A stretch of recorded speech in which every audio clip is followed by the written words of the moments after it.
잠깐 같이 기도하시겠습니다.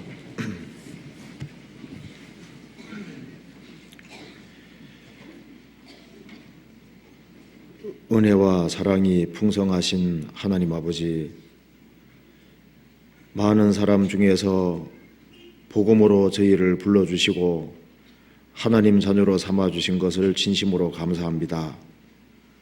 오늘 이 시간 또 주님 말씀 앞에 같이 나와 있습니다. 이 가운데 주 성령께서 두루 역사해 주시고 주의 뜻이 무엇인지를 헤아려 알 수 있는 지혜를 주시고 또 주님의 말씀 가운데 걸어갈 수 있는 힘을 허락해 주옵소서. 오늘 이 말씀을 통해서 마음속에 있는 여러 가지 의문들을 제해 주시고 우리의 행보를 말씀 위에 굳게 세워 주옵소서. 특별히 해외에서 선교하는 많은 손길들이 있습니다. 주님께서 앞서 행해 주시고 주의 역사와 능력을 나타내 주옵소서. 특별히 일본에서 전도 중에 있는 이완 목사님, 주님께서 건강을 지켜주시고 또 주님께서 주의 역사와 능력을 나타내 주시기를 간절히 기도합니다. 그리고 오늘 이곳 참석한 모든 구원받은 식구들 일일이 함께해 주시고 주의 뜻이 무엇인지를 분별할 수 있는 지혜를 주시옵소서. 저희들은 너무나도 어리석고 연약합니다. 주님께서 도와주시지 아니하시면 이 세상에서 주님의 말씀 가운데 살아갈 수 없습니다. 주님께서 저희들에게 더욱 낮은 마음을 허락해 주시고 또 신앙생활의 중요성을 더욱 일깨워할 수 있도록 도와주옵소서. 오늘 모든 시종 함께해 주시고 도와주시기를 간절히 의지하오며 주 예수 그리스도 이름으로 기도하옵나이다. 아멘. 성경 교독하겠습니다. 시편 91편입니다.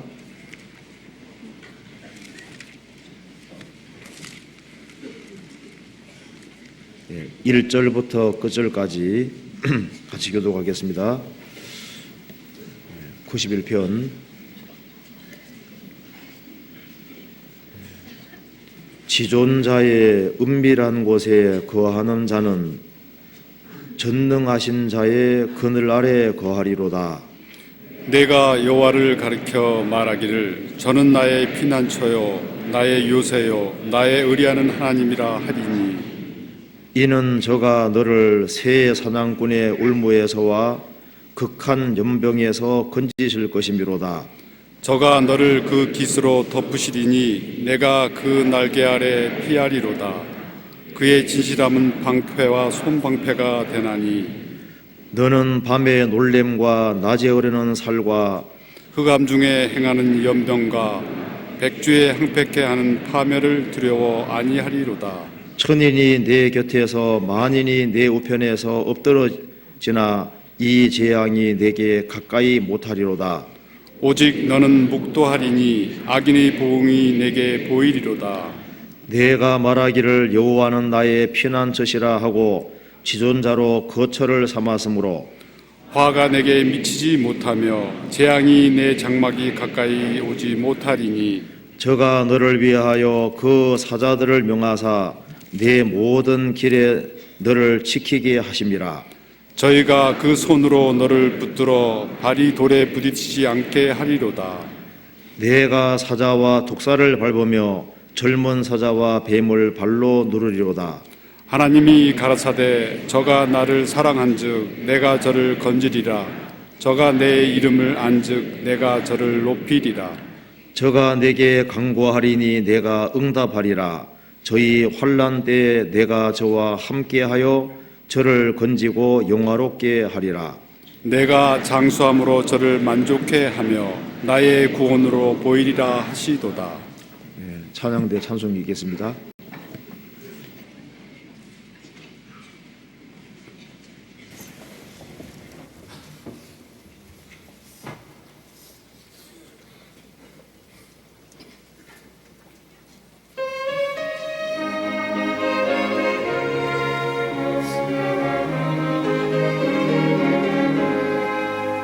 숨가막힌 모든 역사 힘을 다해 마치고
성경 이사야 57장 찾으시겠습니다. 구약 성경 이사야 57장 1037페이지입니다.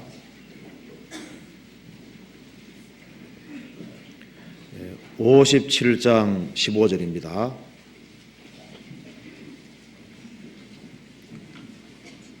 15절 지존 무상하며 영원히 거하며 거룩하다 이름하는 자가 이같이 말씀하시되 내가 높고 거룩한 곳에 거하며 또한 통회하고 마음이 겸손한 자와 함께 거하나니 이는 겸손한 자의 영을 소성케 하며 통회하는 자의 마음을 소성케 하려 함이라.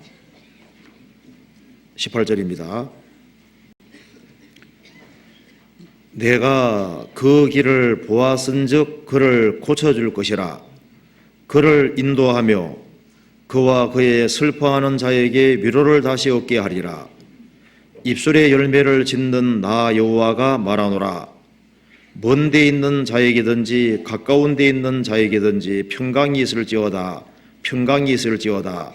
내가 그를 고치리라 하셨느니라. 오직 악인은 능히 안정치 못하며 그 물이 진흙과 더러운 것을 늘 쏟아내는 요동하는 바다와 같으니라. 내 하나님의 말씀에 악인에게는 평강이 없다 하셨느니라. 거기까지입니다. 이화 목사님께서 일본에 가시기 때문에 제가 대신 나왔습니다. 자, 오늘은 이사야 57장 중심으로 좀 말씀을 드려보겠습니다. 57장 15절은 같이 한번 읽어보겠습니다. 지존 무상하며 영원히 거하며 거룩하다 이름하는 자가 이같이 말씀하시되 내가 높고 거룩한 곳에 거하며 또한 통회하고 마음이 겸손한 자와 함께 거하나니 이는 겸손한 자의 영을 소성케 하며 통회하는 자의 마음을 소성케 하려 함이니라. 오늘은 15절을 중심으로 해서 여호와의 거하시는 두 곳이라고 하는 제목으로 말씀을 드려보겠습니다. 여기 시편, 여기 이사야 57편 15절에 보면은 57장 15절에 지극히 존귀하고 가장 높으시며 영원히 거하시는 그 절대자 하나님께서는 높고 거룩한 곳에 거하신다고 하셨습니다. 그래서 하나님은 하늘에 계시고 높은 데에 거하고 계십니다. 그런데 그 거룩하신 그 하나님께서 또 한 곳에 계십니다. 통회하고 마음이 겸손한 자와 함께 거한다고 이렇게 말씀하셨습니다. 하나님께서는 지극히 거룩하신 분이고 가장 높으신 분이기 때문에 가장 높은 거룩한 곳에 계시는 동시에 또 한 곳에 하나님이 계시는데 통회하는 사람, 겸손한 자와 함께 거한다고 말씀하셨습니다. 그래서 이 문제를 같이 한번 생각을 해보겠습니다. 이사야 57장을 읽어보면은 이스라엘이 아주 극도로 타락했을 때 하신 말씀입니다. 이 말씀은 우리 시대에도 아주 꼭 들어맞는 말씀이라고 할 수 있습니다. 먼저 이 말씀의 배경을 잠깐 봅시다. 이사야 57장 5절에 보시겠습니다. 5절에 타락이 극에 달할 때 하신 말씀입니다. 5절, 너희가 상수리 나무 사이 모든 푸른 나무 아래에서 음욕을 피우며 골짜기 가운데 바위 틈에서 자녀를 죽이는도다. 그러니까 상수리 나무 사이 모든 푸른 나무 아래에서 음욕을 피운다는 말씀은 성경에 돌과 나무로 음행했다는 말씀대로 거기에서 아주 적극적으로 우상 숭배한 것을 가르치고 있습니다. 그러니까 우상에 찌들 대로 찌들었을 때 하신 말씀입니다. 그리고 여기에 바위 틈에서 자녀를 죽이는도다, 이 몰렉 신에게 자녀를 바치는 그런 시대입니다. 자식을 귀신에게 바치는, 악령에게 바치는 그런 시대에 하신 말씀입니다. 그리고 9절에 보면은 9절에 내가 기름을 가지고 몰렉에게 나아가되 향품을 더욱 더하였으며 내가 또 사신을 원방에 보내고 음부까지 스스로 낮추었으며, 그러니까 우상 숭배하는데 아주 적극적이었습니다. 몰렉신은 영아들을 받은 신입니다. 그러니까 영아를 이 몰렉신에게 잡아바친 겁니다. 그리고 우상을 숭배하기 위해서 먼 곳에서도 우상을 많이 가져왔습니다. 내가 또 사신을 원방에 보내고 음부까지 스스로 낮추었으며, 우상 앞에 아주 지극히 마음을 낮추어서 저 음부까지, 지옥 밑까지 마음을 낮추는 거, 우상 앞에 아주 철저하게 순종하고 복종하고 낮추는 그런 모습입니다.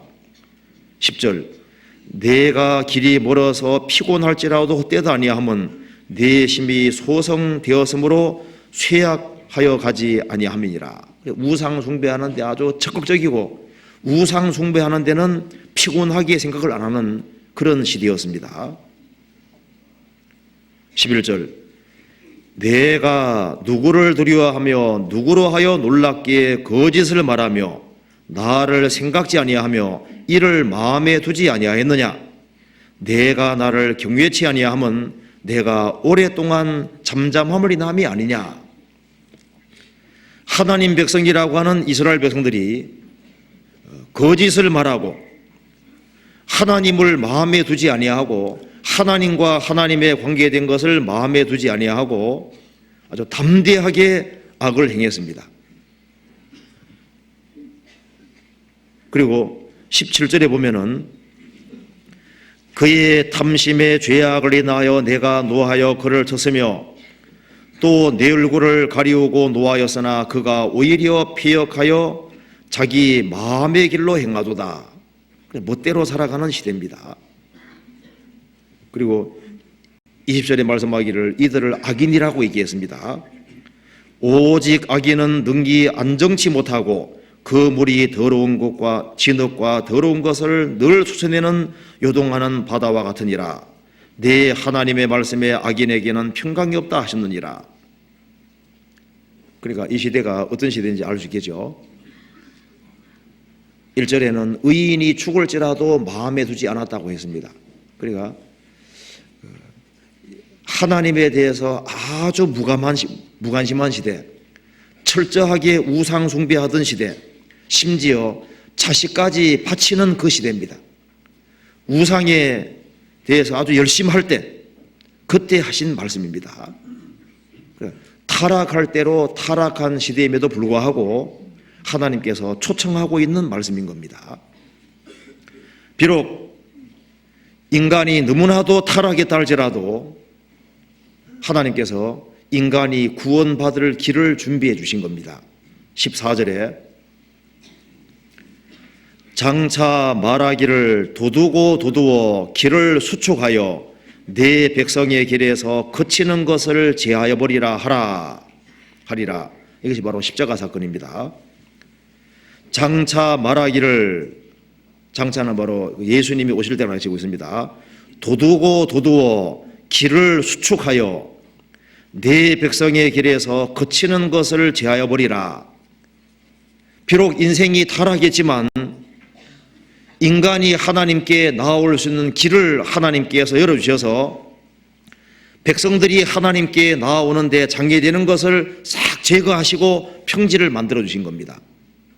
그래서 누구든지 하나님께 쉽게 나아올 수 있는 길을 열어주신 겁니다. 그래서 비록 타락했다 할지라도 다음과 같이 하면은 하나님께서 구원해 주신다고 말씀하신 겁니다. 그래서 여기 15절에 보면은 지존무상하며 영원히 거하며 거룩하다 이름하는 자가 이같이 말씀하시되 내가 높고 거룩한 곳에 거하며 또한 통회하고, 이 무슨 말입니까? 이렇게 타락한 시대에도 자기의 악과 죄를 깨닫고 자기 죄를 가슴 아파하면서 정말 돌이키는 사람, 그리고 마음이 겸손한 사람과 하나님이 함께 거할 수 있다고 말씀하신 겁니다. 그러니까 이 타락한 시대에 인생에게 필요한 것이 무엇인지를 볼 수 있습니다. 제일 첫 번째는 통회하고, 이게 첫 번째입니다. 또 한 가지는 마음이 겸손한 자와 함께 거한다. 겸손. 그리고 13절에 보면은 중간에 나를 의리하는 자는, 이 말씀 나와 있죠? 의리한다는 것이 바로 믿는 겁니다. 그리고 2절에 보면은 그는 평안에 들어갔나니 무릇 정도로 행하는 자는 자기들의 침상에서 편히 쉬느니라. 정도, 바른 길을 걸어가는 겁니다. 그러니까 이 이사야 57장에는 인생이 힘쓸 일이 있고 하나님께서 하시는 일이 있는 겁니다. 그래서 사람이 주목해야 되는 것은 통회, 그리고 겸손, 그리고 하나님을 의뢰하는 것, 그리고 정도로 행하는 것. 그래서 우리 오늘 이런 걸 한번 생각해 봅시다. 여기에 가장 타락한 시대입니다. 우리 시대도 이것에 못지 않습니다. 구약시대 때는 온갖 우상들을 섬겼지만 우리 시대도 얼마나 우상이 많습니까? 우상을 깎아 세워야만 우상이 아니고 우상을 깎아 세우지 않는다 할지라도 사람들이 많은 우상들을 섬기고 있습니다. 마음속에 하나님보다 더 사랑하는 모든 것은 우상이라고 말씀했습니다. 그리고 이 당시에 몰렉신에게 자식을 잡아 바쳤는데 우리 시대에 과학이란 이름 아래, 수술이란 이름 아래 그 태속에 있는 애기들을 무자비하게 죽이잖아요. 그 영아를 죽이는 것이 그게 아주 끔찍한 일이었다면은 태속에 있는 애기를 그 살해하는 것이 아닙니까? 이 타락한 시대에 하나님께서 인간이 구원받을 수 있는 길이 있다고 말씀하신 겁니다. 여기 첫 번째 통회하는 것, 또 한 가지는 겸손한 것이라고 했습니다. 그래서 죄를 가슴 아파하고 정말 돌이키고 살아계신 하나님을 의뢰하는, 믿는 겁니다. 그것이 인생의 살 길이라고 말씀하고 있는 겁니다. 그리고 겸손한 자와 함께 거한다. 겸손이 신앙에서 핵심적으로 인생에게 필요하다는 걸 알 수 있습니다. 그리고 통회하고 겸손한 사람에게는 주님이 어떤 일을 하시느냐, 여기에 통회하고 마음이 겸손한 자와 함께 거하신다고 했습니다. 하나님이 누구와 같이 계시느냐? 통회하고 마음이 겸손한 사람에게 함께 거하십니다. 하나님이 함께 하시면 어떤 일이 벌어질까? 여기에 자세히 기록이 되어 있습니다. 15절 끝에 보면은 겸손한 이는 겸손한 자의 영을 소성케 하며 통회하는 자의 마음을 소성케 하려 함이니라. 하나님이 함께 하시는 곳에는 항상 영혼이 구원을 받고 영혼이 힘을 얻고 소생되고 마음이 소생되는 그런 일들이 있는 거예요. 그리고 18절에 하나님이 함께 하시면은 18절에 내가 그 길을 보았은즉 어떻게 한다고요? 그를 고쳐줄 것이라. 하나님이 함께 하시면은 틀림없이 그 사람이 고침을 받습니다. 그 사람이 고쳐지게 되는 거예요. 그리고 그를 인도하며 그 사람은 인생을 헤매지 않을 겁니다. 그를 인도하며 그와 그의 슬퍼하는 자에게 위로를 다시 얻게 하리라. 하나님이 함께하는 그 사람들에게는 마음속에 틀림없이 주님이 주시는 위로가 있는 거예요. 위로를 다시 얻게 하리라. 그리고 19절에 입술의 열매를 짓는 나 여호와가 말하노라. 그 사람은 입술이 바뀌어지게 될 겁니다. 입술의 열매를 만들어내는 여호와가 말하노라. 입술이 바뀌게 되어 있습니다. 그리고 먼 데 있는 자에게든지 가까운 데 있는 자에게든지, 즉 이방인이든 유대인이든 누구든지 평강이 있을지어다. 평강이 있을지어다. 하나님이 함께하는 그 사람들 속에 평강이 있는 겁니다. 내가 그를 고치리라. 그리고 악인은 능히 안정치 못하고 그 물이 진흙과 더러운 것을 늘 솟아내는 요동하는 바다와 같지만은 하나님이 함께하는 그런 사람들 속에는 마음에 안정이 있습니다. 견고한 것이 있는 거예요. 그리고 더러운 것을 솟아내는 것이 아니라 속에서 성령의 역사로 말미암아 새 사람이 되고 새로운 것이 나오게 되어 있는 거예요.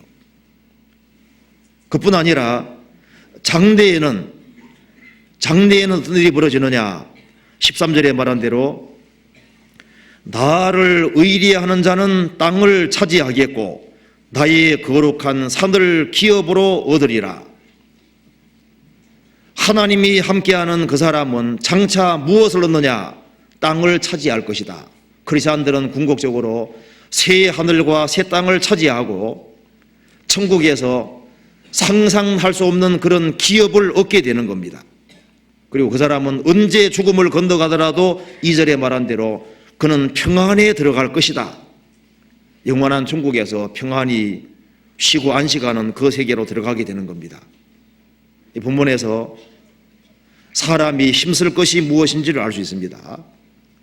통회하며 마음이 겸손하고 그리고 여호와를 의리하고 정도를 걸어가는 겁니다. 이 문제를 같이 한번 생각을 해보겠습니다. 누가 하나님의 축복을 받을 수 있는지를 여기에 기록을 하고 있습니다. 아무리 타락하고 폐역한 시대를 할지라도 주님의 축복을 받을 수 있는 겁니다. 이 타락한 시대에도 하나님이 함께하는 사람들이 있었습니다. 우리 시대만큼 타락한 시대는 없습니다. 우리 시대만큼 죄 많고 강팍한 시대도 없습니다. 그럼에도 불구하고 하나님이 함께하는 사람들이 있습니다. 비록 죄를 지었다 할지라도 여기 말한 대로 온갖 우상을 숭배하고 심지어 자녀를 몰래 신에 드렸다 할지라도 그럼에도 불구하고 하나님 사랑은 더 크기 때문에 구원받을 수 있는 길이 있는 겁니다. 15절에 지존무상하며 영원히 거하며 거룩하다 이름하는 자가 이같이 말씀하시되 하나님은 무한히 거룩하신 분입니다. 인간은 하나님께 접근할 수가 없습니다. 그런데 예수 그리스도로 말미암아 인간이 구원받을 수 있는 길을 열어두셨습니다. 그래서 죄를 지었다 할지라도 통회하는 사람, 자기의 악과 죄를 깨닫고 참으로 돌이키는 사람, 그 사람은 구원해 주기를 원하시는 겁니다. 그 앞에, 그 뒤에 이사야 59장 보시겠습니다. 1절 여호와의 손이 짧아 구원치 못하심도 아니요 귀가 둔하여 듣지 못하심도 아니라 오직 너희 죄악이 너희와 너희 하나님 사이를 내었고 너희 죄가 그 얼굴을 가리워서 너희를 듣지 않으시게 함이니 이는 너희 손이 피해 너희 손가락이 죄악에 들어왔으며 너희 입술은 거짓을 말하며 너희 혀는 악독을 바람이니라. 하나님과 인간 사이에는 죄가 가로놓여 있습니다. 그렇지만 자기의 악과 죄를 깨닫고 참으로 중심에서 돌이키는 사람은 하나님께서 구원해 주시는 겁니다. 20절 같이 읽겠습니다. 20절 같이 읽겠습니다.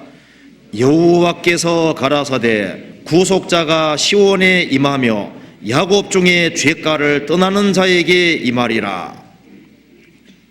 여호와께서 가라사대 구속자가 시온에 임하신다. 예수 그리스도입니다. 예수님이 구원자로 오셨죠. 구속자가 시온에 임하며 야곱 중에 비록 죄를 지었다 할지라도 죄가를 떠나는 자, 참으로 자기 악과 죄를 깨닫고 뉘우치고 돌이키는 사람, 그 사람에게는 구원이 임하게 되는 겁니다. 그 뒤에 이사야 66장 보시겠습니다. 66장 2절입니다.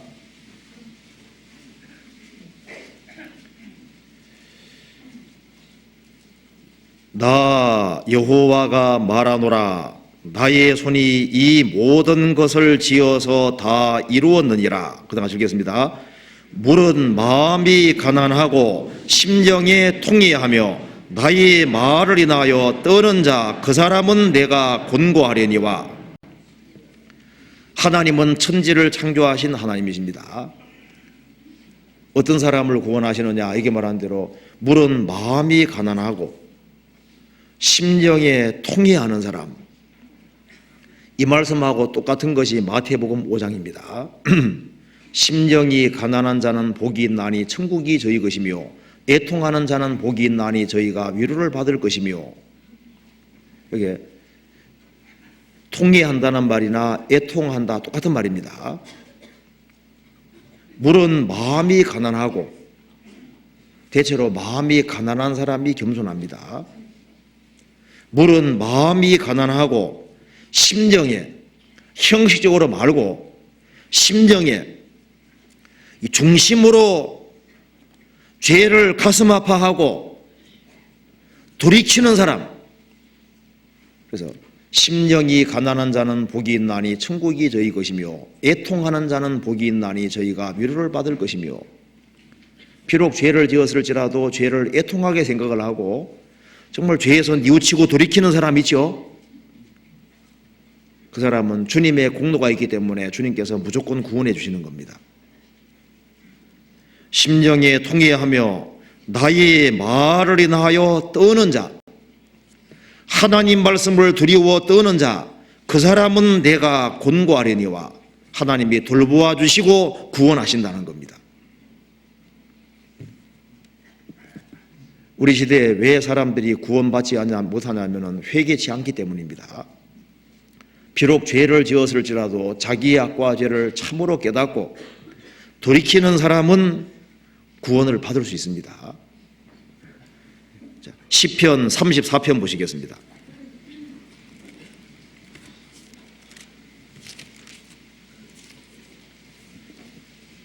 34편 18절입니다. 같이 읽어보겠습니다. 여호와는 마음이 상한 자에게 가까이 하시고 중심에 통해하는 자를 구원하시는도다. 여호와는 마음이 상한 자에게 가까이 하시고, 마음에 아주 고통을 많이 받은 사람들이 있죠. 그런 사람은 마음이 낮을 대로 낮아지는 겁니다. 이스라엘 백성들은 에집트에서 400년 동안 그 고통을 받으면서 마음이 아주 애통한 사람이 되어 있는 거예요. 그 애통하는 사람, 마음이 상한 사람에게 가까이 하시고, 그런 사람들은 마음이 낮아져 있습니다. 그 죄 때문에 마음이 상하고 고통받는 사람이지 않습니까? 중심에, 겉으로 말고 중심에 통해하는 자를 구원하시는도다. 어떤 사람은 계속 배워도 못 깨닫습니다. 항상 배우나 마침내 진리의 지식을 솟느니라. 항상 배우지만 왜 못 깨달을까요? 항상 배우지만 저희 중에 남의 집에 가만히 들어가 어리석은 자들을 유인한 자들이 있다. 뒤에서 악을 고수하고 있으니까 구원이 안 이루어지는 거예요. 누가복음 18장에 세리가 기도했습니다. 가슴을 치면서 기도했죠. 하나님이여 불쌍히 여기옵소서, 나는 죄인이로소이다. 가슴을 치면서 애통했습니다. 나 좀 불쌍히 여겨주십시오. 이게 통회하는 마음이죠. 그 사람에게 구원이 임했습니다. 그 사람은 의롭다함을 얻었습니다. 누가복음 23장에서도 한 강도는 끝까지 예수님을 대적했습니다. 한 강도는 바로 죽음 직전에 자기 악과 죄를 깨닫고 하나님을 참으로 두려워하면서 자기가 동일한 정죄를 받았다는 것을 말씀했습니다. 그러면서 영혼을 예수님께 부탁했습니다. 예수여, 당신의 나라에 마실 때 나를 불쌍히 여겨 주십시오. 나 좀 생각해 주십시오. 예수님께서 너가 오늘 나와 함께 낙원에 있으리라. 즉시 십자가 위에서 구원받았습니다. 시편 116편에 말씀한 대로 여호와께서는 어리석은 자를 보존하시나니 내가 낫게 될 때 나를 구원하셨도다. 통회하고 마음을 낮출 때 구원이 임했습니다. 하나님께서 통회하는 사람, 자기의 악과 죄를 깨닫는 사람, 그리고 그리스도의 공로를 의지하는 사람, 그 사람에게 신비하게도 구원을 허락하시고 구원받은 그때부터 그 사람 어떻게 합니까? 함께 거하시는 거예요. 예수님 말씀하시기를 여우도 굴이 있고 공중의 새도 거처가 있으되 인자는 머리 둘 곳이 없다고 하셨습니다. 한 서기관이 예수님께 말했죠. 예수님이 어디 가든지 저는 따르겠습니다. 이 사람은 서기관입니다. 죄를 못 깨닫고 있습니다. 예수님께서 그 사람에게 말씀하시기를 여우도 굴이 있고 공중의 새도 거처가 있으되 인자는 머리 둘 곳이 없다. 예수님이 그 사람 속에 들어갈 자리가 없는 거예요. 스스로 의롭다고 하는 사람에게는 주님이 함께 할 수가 없는 겁니다. 이 바리새인과 서기관이 자기의 악과 죄를 깨닫고 자기가 죄인인 것을 깨닫고 참으로 돌이키고 주님의 공로를 받아들인다면 주님이 그 사람 속에 거할 수 있잖아요. 예수님은 예수님 당시에도 자기 죄를 참으로 깨닫는 사람, 겸손한 사람들과 함께 거하셨습니다. 예수님은 바리새인과 서기관들을 찾아다니는 것이 아니라 오히려 세리와 죄인들을, 죄 많은 사람들을 찾아다니고 그들 속에 계셨습니다. 지금도 자기 죄를 통회하는 사람, 겸손한 사람과 함께 거하시는 겁니다. 교회에는 어떤 사람들이 모여있냐 하면은 자기의 악과 죄를 깨달은 사람들, 그리고 그리스도의 공로를 의지하는 사람들, 그리고 마음이 낮은 사람들, 그런 사람들이 모여있는 곳입니다. 주님께서 통회하고 마음이 겸손한 사람과 함께 거하십니다. 그런 사람들이 모여있는 것이 교회이기 때문에 그 교회 가운데 주님께서 함께 하시는 거예요. 내가 저희 가운데 거하며 두루 행하여 구원받은 무리 가운데 거하시면서 주님께서 두루 행하십니다. 시편 14편 5절에 보면은 주님께서 의인의 세대에 계시다고 했습니다. 주님이 어디 계시느냐? 통회하는 사람들, 겸손한 사람들과 함께 거합니다. 이사야 당시에도 구원받은 사람들은 적은 무리였습니다. 말라기 시대에도 적은 무리였습니다. 우리 시대에도 자기의 악과 죄를 참으로 깨닫는 사람들, 그리고 정말 마음을 낮추고 겸손의 길을 걷는 사람들, 그런 사람들은 적은 무리입니다. 적은 무리여 무서워 말라, 너희 아버지께서 그 나라를 너희에게 주시기를 기뻐하시느니라. 하나님 나라를 상속받는 사람은 적은 무리입니다. 요한 웨슬레는 성공의 목소의 아들로 태어났습니다. 성공의 안에서 구원받지를 못했었습니다. 그런데 월드스게이트에 있는 조그마한 모임 뒷자리에 앉아있다가 구원을 받았습니다. 그걸 통해서 요한 웨슬레는 하나님은 큰 곳에만 계신 것이 아니라 아주 적은 무리, 소수들, 정말 주님을 사랑하는 그런 무리 속에 역사하신다는 걸 알은 거예요. 자기가 큰 데서 구원받은 게 아니라 조그만 모임 뒷자리에 앉았다가 구원을 받았거든요. 많은 사람들이 주님이 어디에 계신지를 모릅니다. 동방 박사들도 예수님이 태어나시면은 예루살렘의 왕궁에 계시고 성전에 있을 거라고 생각했습니다. 예수님은 구유에 계셨습니다. 예수님 당시에 훌륭한 제사장들이 많이 있었죠. 성전이 있고 예배의식이 있습니다. 그런데 주님이 거기에 계신 것이 나타나신 것이 아니고 예수님이 탄생했을 때 밖에서 양떼를 지키는 목자들 속에 나타났지 않습니까? 그 사람들이 예수님을 영접했잖아요. 예수님이 내가 그러라고 말씀하신 사람들은 예수님 당시에 그 성전에 있는 제사장들에게가 아니고 저 사마리 여자, 6번째 남편하고 살고 있는 사마리 여자에게 나타나셨다는 거 아시죠? 그 여자는 메시아를 갈망하고 있었던 겁니다.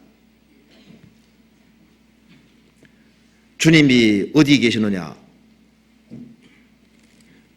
통회하고 마음이 겸손한 사람들, 그런 사람들 속에 계시는 거예요. 이사야 57장 보시겠습니다.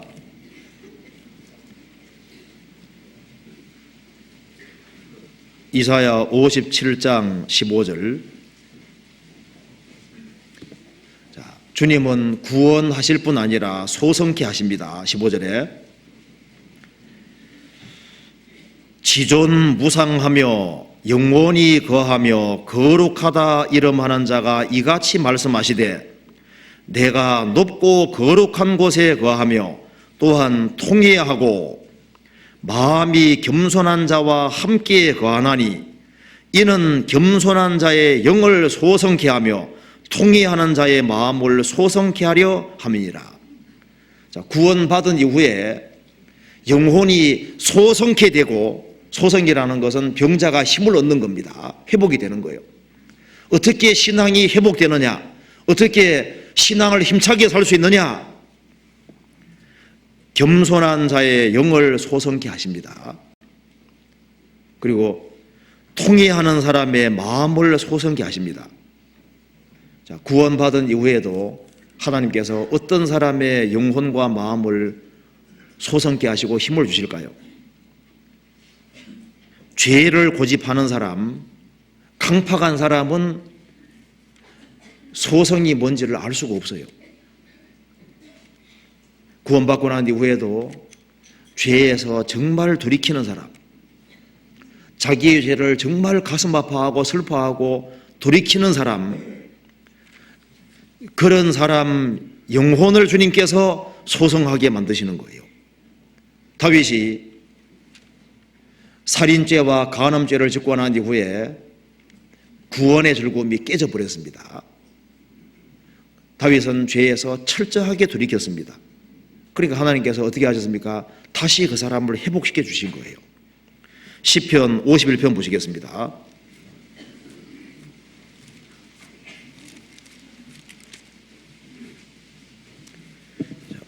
(51편)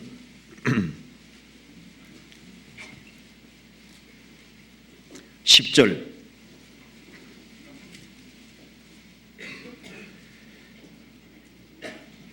하나님이여 내 속에 정한 마음을 창조하시고 내 안에 정직한 영을 새롭게 하소서. 하나님이여 내 속에 깨끗한 마음을 창조하시고 내 안에 정직한 영을 새롭게 하소서.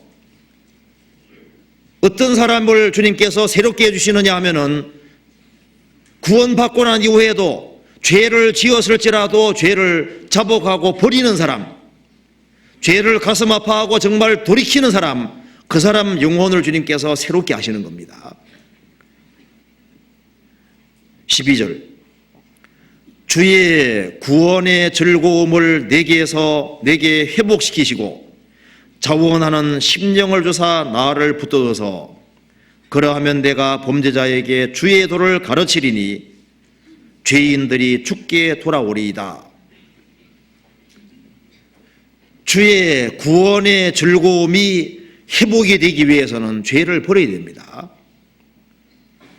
주의 구원의 즐거움을 내게 회복시키시고 자원하는 심령을 주사 나를 붙들어서 자원하는 심령이 있어야만 그래야만 기쁘고 즐거운 마음으로 전도할 수 있고 그래야만 죄인들이 죽게 들어온 역사가 있는 겁니다.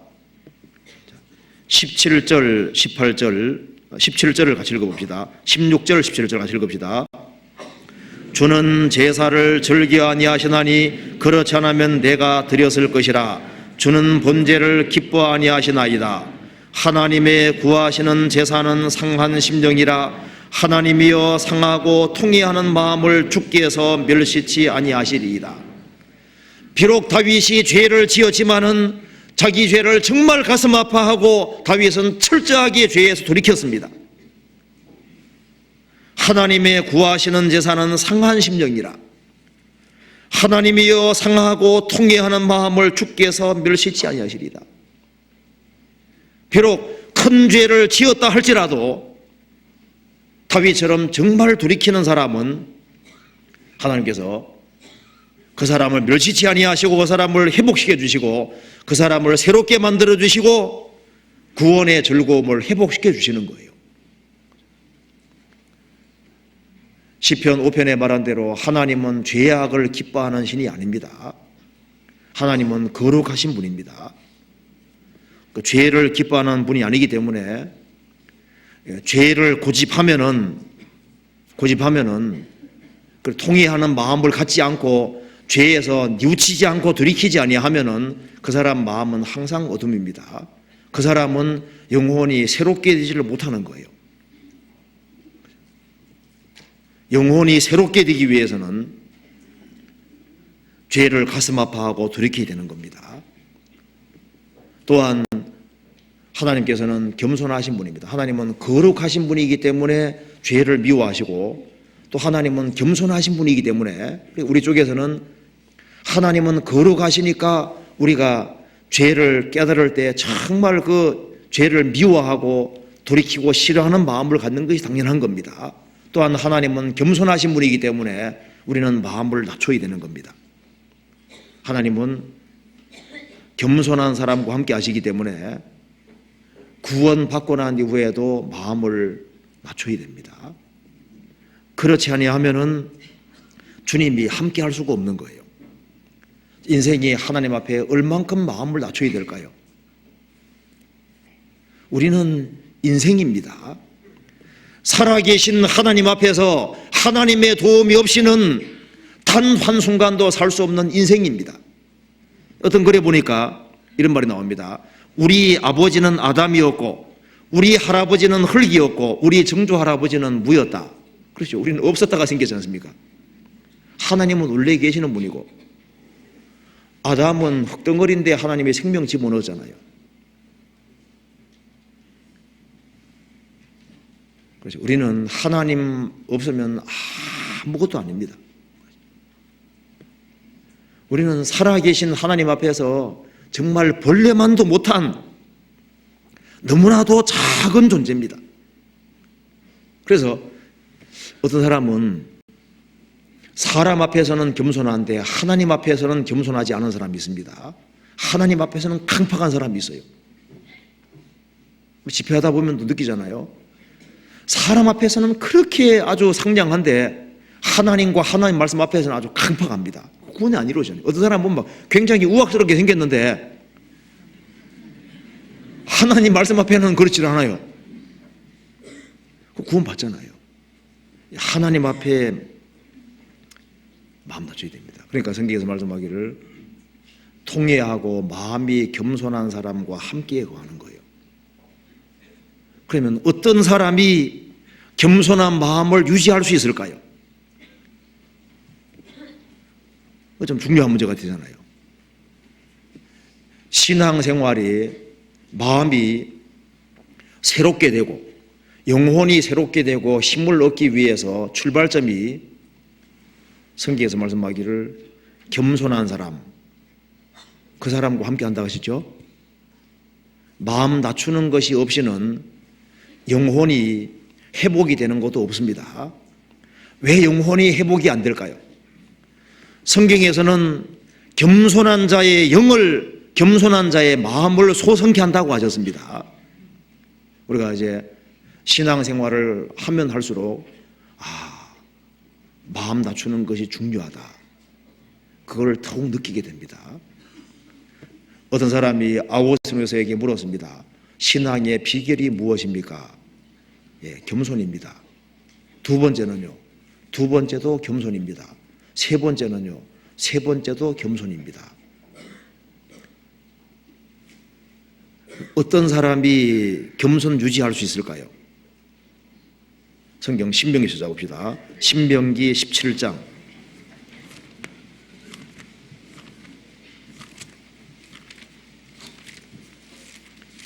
신명기 17장 19절입니다.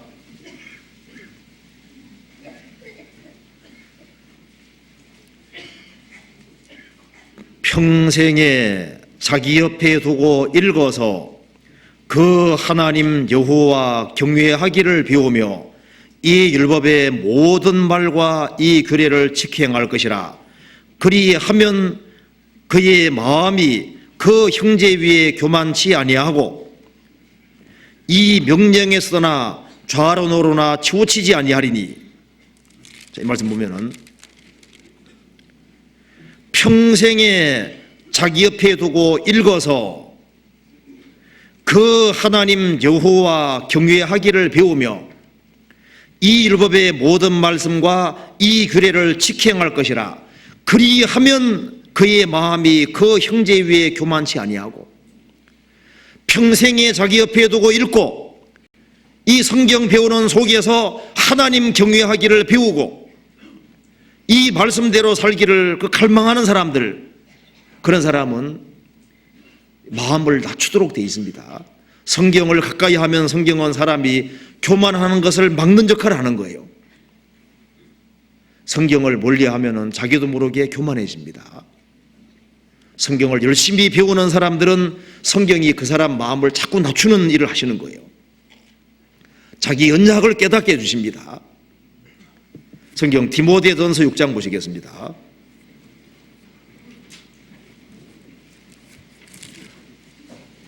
(6장 3절입니다)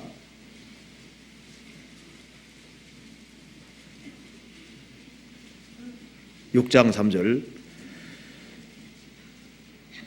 누구든지 다른 교훈을 하며 바른 말 곧 우리 주 예수 그리스도의 말씀과 경건에 관한 교훈에 창념치 아니하면 저는 교만하여 아무것도 알지 못하고 변론과 언쟁을 좋아하는 자니 이로써 투기와 분쟁과 회방과 악한 생각이 나며 마음이 부패하여지고 진리를 잃어버려 경건을 이익의 재료로 생각하는 자들의 다툼이 일어나느니라. 누구든지입니다. 누구든지 성경에서 벗어나는 다른 교훈을 하는 사람은 교만해집니다. 바른 말 곧 우리 주 예수 그리스도의 말씀과 경건에 관한 교훈에 창념하는 사람, 그곳에 매달리는 사람은 그 사람은 마음을 계속 낮출 수 있게 되는 거예요. 그런데 만일 우리 주 예수 그리스도의 말씀과 경건에 관한 교훈에 창념치 아니하면은 얼마 시간 지나면 교만해집니다. 그리고 안다고 떠들어대는데 아무것도 알지 못하는 거예요.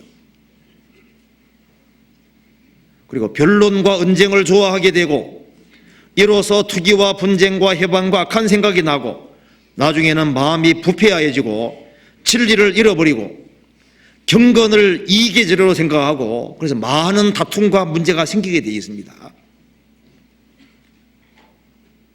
우리 주 예수 그리스도의 말씀과 경건에 관한 교훈에 창념하는 사람, 그 사람들은 자꾸 자기 악을 깨닫고 자꾸 마음을 낮추게 되는 거예요.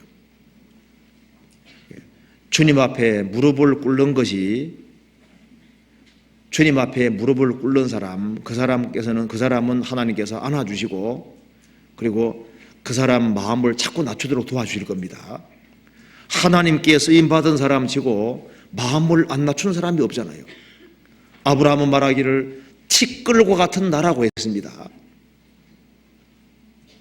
다윗은 흔들리는 담과 넘어지는 울타리 같다고 얘기를 했습니다. 잠언 3장에 나오는 아굴은 나는 다른 사람에게 비하면 짐승이라고 얘기를 했습니다. 바울 사도는 모든 성도 중에 지극히 작은 자보다 더 작은 나라고 했습니다. 우리는 수시로 교만해지기 때문에 의도적으로 자꾸 낮추려고, 의도적으로 자기 마음을 낮추려고 노력하는 것도 필요합니다. 이 파스칼이 유명하게 됐을 때, 파스칼은 팡세 쓴 사람 아시죠? 그 사람은 구원받은 크리스찬입니다. 허리띠에다가 이렇게 뾰족뾰족한 목 같은 걸 많이 박아놔가지고요, 자기를 칭찬해주고 축혀 세워줄 때 허리띠를 쳤다 그러지 않습니까? 근데 교만하면 죽어. 교만하면 죽어. 혹시라도 주님 앞에서 마음이 교만해질까봐 낮추는 겁니다. 왜 하나님께서 크리스찬에게 고난을 주실까요? 고난을 통과하는 속에서 자기 연약을 깨닫고 겸손하게 되는 겁니다. 우리 신앙생활 속에 약점을 주셨습니다. 그 약점을 왜 주셨냐 그 말입니다. 혹시나 우리가 교만해질까봐 약점이 있는 거예요. 그래서 어쩌면 가난하기 때문에, 가난한 것 때문에 교만이 막아질 수도 있습니다. 내가 다른 사람보다 어려움을 당하는 것이 있기 때문에 마음 낮출 수도 있는 거예요. 집안의 어떤 문제 때문에 마음 낮출 수도 있습니다. 주님께서는 여러 가지 방법으로 마음을 낮추게 하는 거예요. 왜? 마음을 낮추지 아니하면은 그 사람에게는 은혜가 없는 거예요. 물이 낮은 데로 흐르는 것처럼 하나님 은혜는 겸손한 사람에게 내려오기 때문에 마음을 낮춰야 됩니다. 마음을 낮추면은 낮추면 낮출수록 좋다는 걸 알 수 있는 거예요. 나폴레옹은 나의 사전은 사전에 불가능한 건 없다. 그것이야말로 정말 교만한 말이잖아요. 제가 한번 글을 한번 읽어드리겠습니다. 나폴레옹이 유럽을 정복한 후 그 기세를 몰아 러시아까지 진격해 들어가려 할 때 일이랍니다. 출정 전날 그는 한 귀족 부인에게 성전의 확신을 갖고 자신의 계획을 자세히 설명했습니다. 듣고 있던 부인은 인간이 계획하나 이루시는 분은 하나님이십니다. 이렇게 말하니까, 조용히 말하니까 그 황제가 말하기를 얼굴 웃으면서 부인, 모든 것은 제가 하고 제가 이룰 것입니다. 자, 그 말하고 얼마 안 돼서 러시아 쳐들어가서 어떻게 된지 아시죠? 완전히 대패했습니다. 완전히 망개잖아요. 이 러시아의 미하일 쿠투조프라는 그 대장은 신의 섭리를 이길 사람은 없다. 하나님이 봄, 여름, 가을, 겨울 주셨기 때문에 겨울은 틀림없이 온다. 나폴레옹은 나의 사전에 불가능은 없다.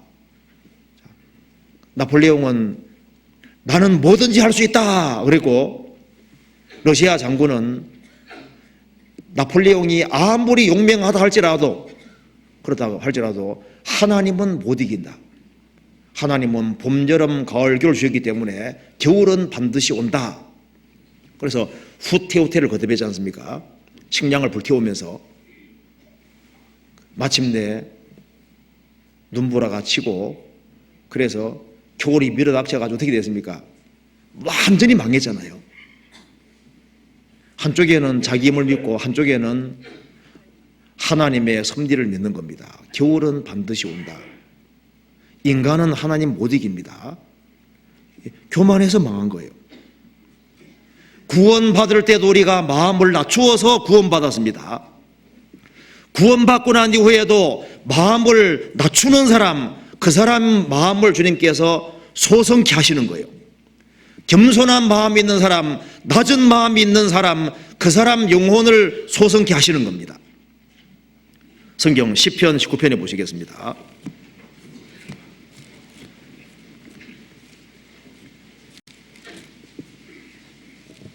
7절입니다.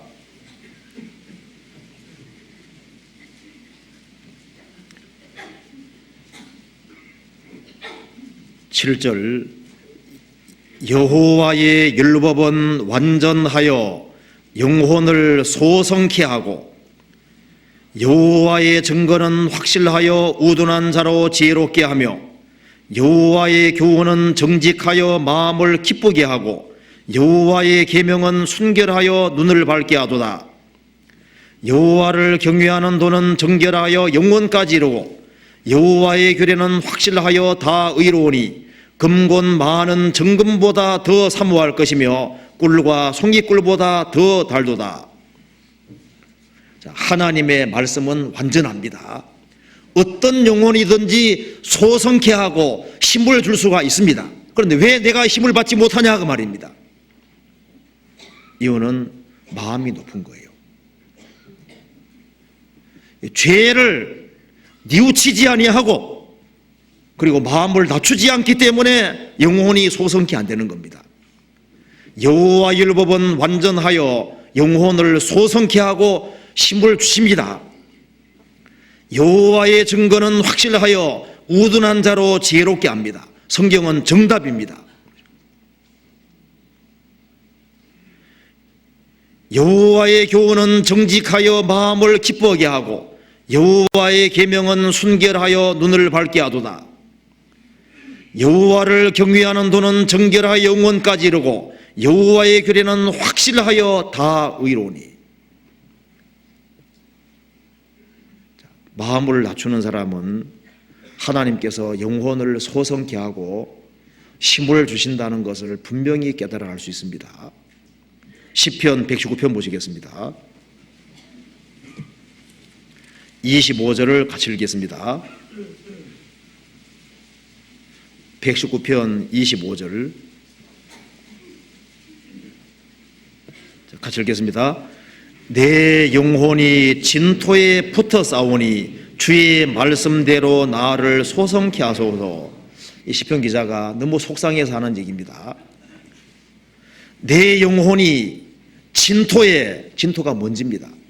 영혼은 하나님께 달라붙어 있어야 되고 하나님 말씀에 달라붙어 있어야 되는데 내 영혼이 하찮은 먼지에 붙어 싸우니 이 세상에 아주 하찮은 것 때문에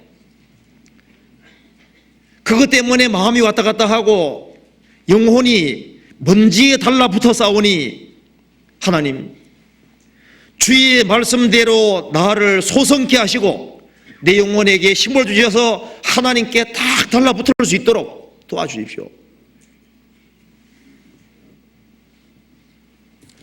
이 세상에 하여튼 물건들이 너무 많이 남아 있습니다. 하나님께 마음이 딱 달라붙어야 되는데 마귀가 이 크리스찬으로 하여금 사람 마음을 하나님께 향하지 못하도록 빌 것이 너무나도 많잖아요. 이 시편 기자가 속상해서 하는 얘기입니다. 여호와여 내 영혼이 뭔지 아주 하찮은 것에 붙어 싸우니 하나님 내 마음을 소성케 만들어 주셔서 주님을 더 갈망할 수 있도록 주님 말씀을 더 사모하고 주님께 달라붙을 수 있도록 도와주십시오 하는 기도입니다. 신앙의 회복은 겸손 속에서 회복이 됩니다. 하나님은 교만한 자는 물리치시고 겸손한 자에게 은혜를 주시느니라. 겸손한 사람에게 은혜를 주시고 그리고 이 겸손한 사람은 주님이 마음속에 역사한다는 걸 자기가 알 수 있습니다. 호세아 14장에서도 이스라엘 민족이 악과 죄를 떠나고 마음을 낮추었을 때 내가 이스라엘에게 이슬 같을 것이다. 이슬은 몰래 조용히 내리죠. 조용히 내려서 몰래 역사를 하는 겁니다. 어떤 사람 말하기를 하나님이 역사하시는 건 마치 광부가 땅 속에서 일하는 것 같다. 사람 눈에 안 보이는데 밑에 작업이 되지 않습니까? 그처럼 마음을 통해하는 사람, 마음을 낮추는 사람, 그 마음 속에 하나님께서 작업을 하시는 거예요. 몰래 몰래. 마음을 낮추는 사람, 그 사람 속에 하나님이 작업을 하시고 그래서 그 사람을 바꾸시는 겁니다. 자, 이사야 57장 봅시다.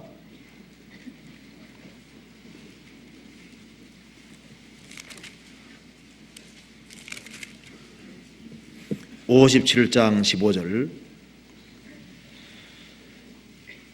지존무상하며 영원히 거하며 거룩하다 이름하는 자가 이같이 말씀하시되 내가 높고 거룩한 곳에 거하며 또한 통회하고 마음이 겸손한 자와 함께 거하나니.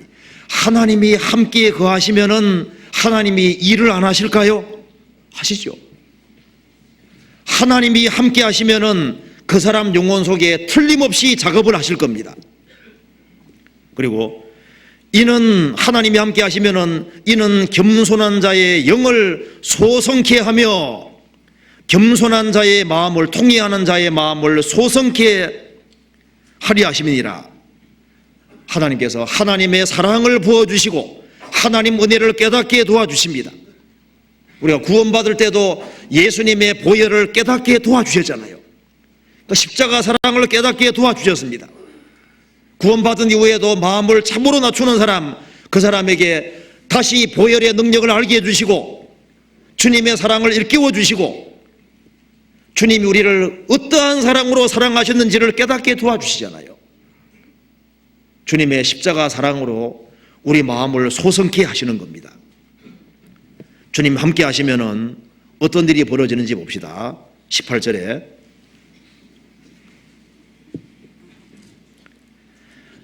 내가 그 길을 보았은즉 그를 고쳐줄 것이라. 사람은 자기 스스로 바른 길을 갈 능력이 없습니다. 우리는 자꾸 곁길로 가려고 합니다. 내가 그 길을 보았은즉 그를 고쳐줄 것이라. 누가 고쳐주십니까? 주님이 고쳐주십니다. 우리는 우리를 바꾸는 능력이 없어요. 주님이 함께 하시면은 주님이 속에서 작업을 하셔서 사람을 바꿔주시기 시작하십니다. 구원받아야 바꿔지잖아요. 먼저 한 곳에 성경 찾아봅시다. 한 군데 로마서 3장을 봅시다. 어떻게 바꾸어지는지 먼저 개요를 잠깐 봅시다. 로마서 3장 10절입니다.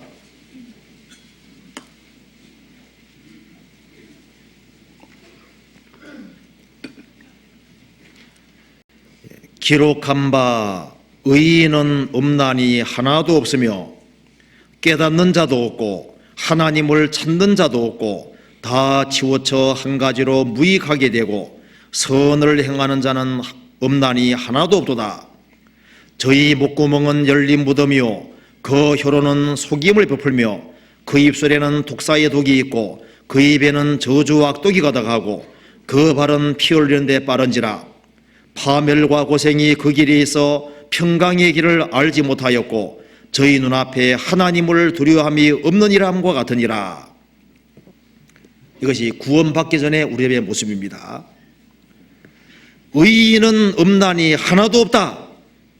깨닫는 자도 없고 하나님을 찾는 자도 없고 다 치우쳤습니다. 기준에서 다 벗어났습니다. 그리고 무익하게 됐습니다. 지성과 감성과 의지가 다 썩었습니다. 선을 행하는 자는 없나니 하나도 없도다. 저희 목구멍은 열린 무덤이고 혀로는 속이 베풀고 입술에는 독사의 독이 있고 그리고 발은 악한 곳에 다녔습니다. 그런데 구원받을 때 어떤 일이 벌어집니까? 의인은 있나니 구원받으면 의인 됐죠?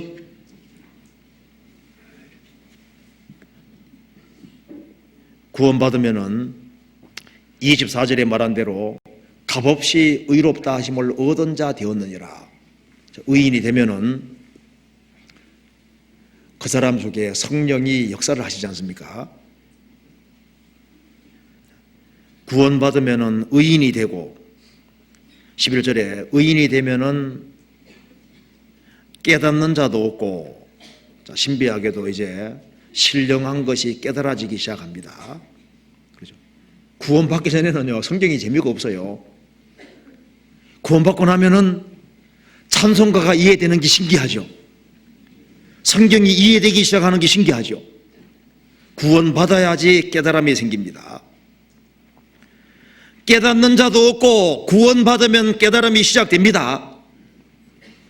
그리고 하나님을 찾는 자도 없고 구원받은 사람은 하나님을 갈망하고 하나님을 찾고 자동으로 하나님을 찾아가게 돼 있는 거예요. 자석이 남북극 가르치듯이 신비하게도 마음이 항상 하나님께로 가게 돼 있습니다. 하나님을 찾게 되는 거예요. 그리고 다 치우쳤는데 치우치지 않게 됩니다. 하나님의 기준 안에 살라고 하게 돼 있는 거예요. 그리고 무익하게 되는 것이 아니라 하나님께서 우리의 마음과 생각을 바꿔주시게 가시기 때문에 우리의 지성과 우리의 마음 모든 걸 주님 바꿔가셔서 무익하기가 아니라 유익하게 바꿔가시는 거예요. 그리고 선을 행하게 됩니다. 그리고 주님께서 우리의 입도 바꾸시고 우리의 발도 바꿔가시는 거예요. 이제는 죄 짓는 데 빨랐던 발이 이제는 진리 가운데 행하는 발로 바꿔가시잖아요. 자, 주님께서 바꿔주십니다. 자, 성경이 말씀하기를 하나님이 함께 하시면은 그 사람의 마음과 영혼을 소성케 하시고 그 사람을 고쳐주신다고 하셨습니다. 어떻게 고쳐주실까요? 제일 먼저 생각을 고쳐주십니다. 생각. 자, 구원받기 전에 우리가 잘못된 사고방식이 너무 많았습니다. 그죠? 구원받고 나면은 가치관이 확 바뀌어버리는 거예요. 내가 고쳐준다 그랬죠? 사고방식이 바꿔집니다. 구원받지 아니한 모든 사람은 이기주의입니다. 자기중심적인 건데요. 구원받으면은 자기가 빠져나가잖아요.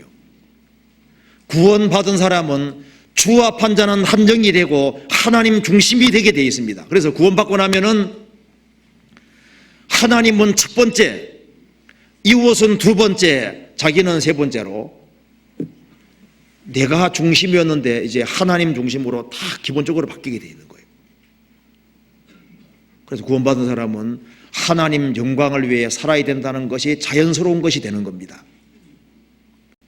먹든지 마시든지 무엇을 하든지 다 하나님의 영광을 위해 하는 것이 당연하다는 것을 알게 되는 거예요.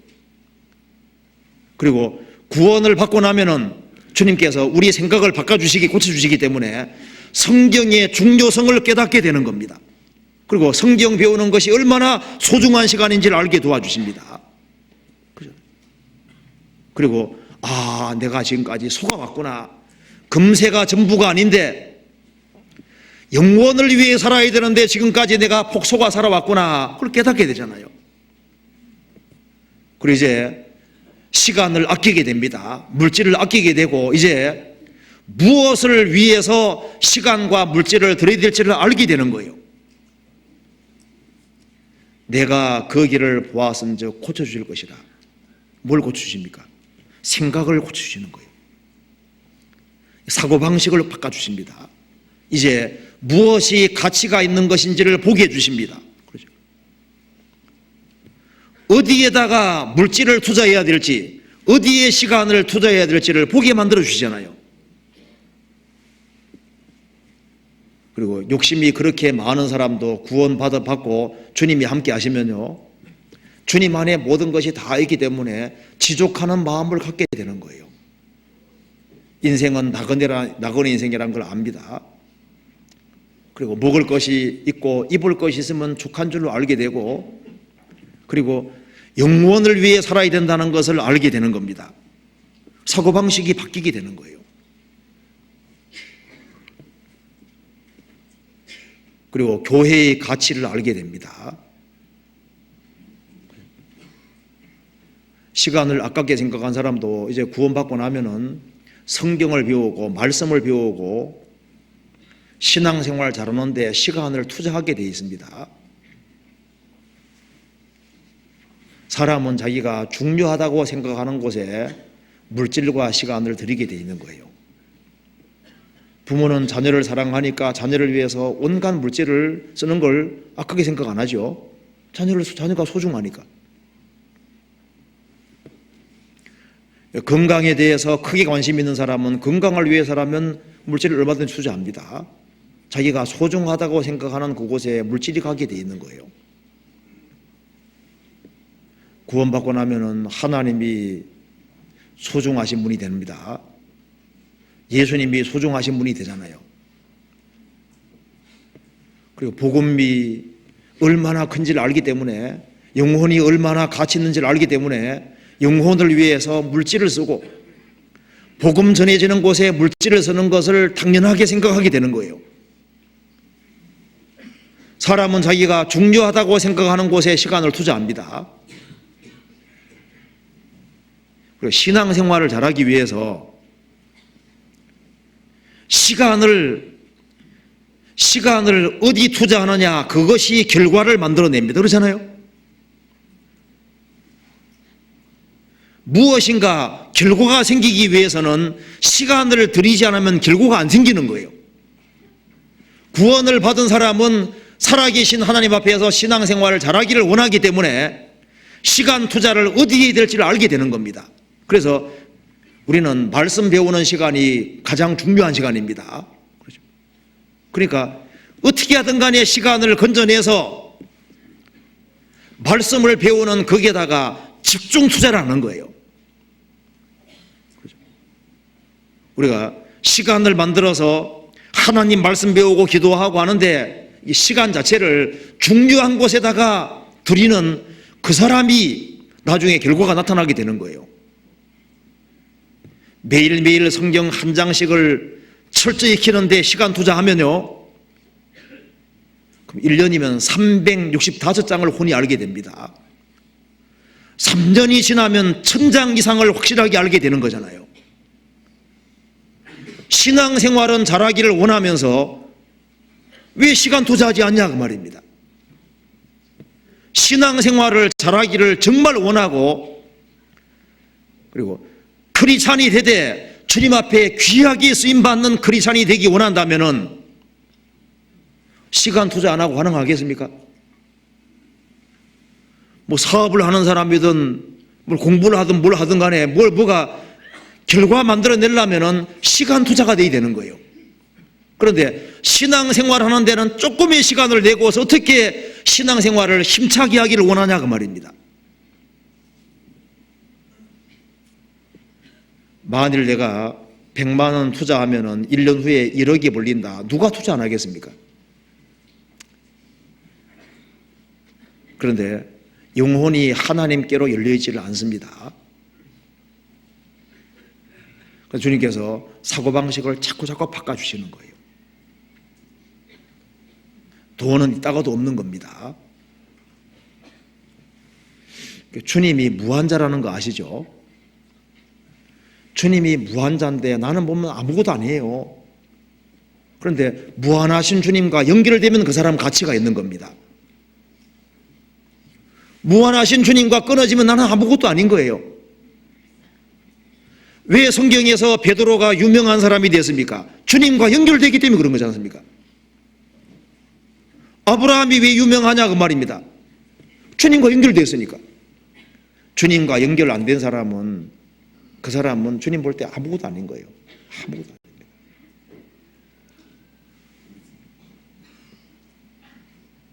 자, 주님께서는 고쳐주십니다. 그리고 우리 사고방식을 바꿔주시고 우리의 마음의 태도를 또 고쳐주시는 거예요. 구원받고 나면은 마음 태도가 바꿔지죠. 성경에 보면은 갈렙은 마음이 그들과 달랐다는 말이 있습니다. 구원 받으면은 구원 안 받은 사람과 마음이 달라지게 되는 거예요.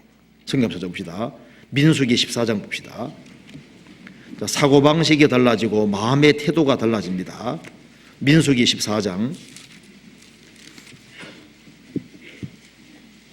24절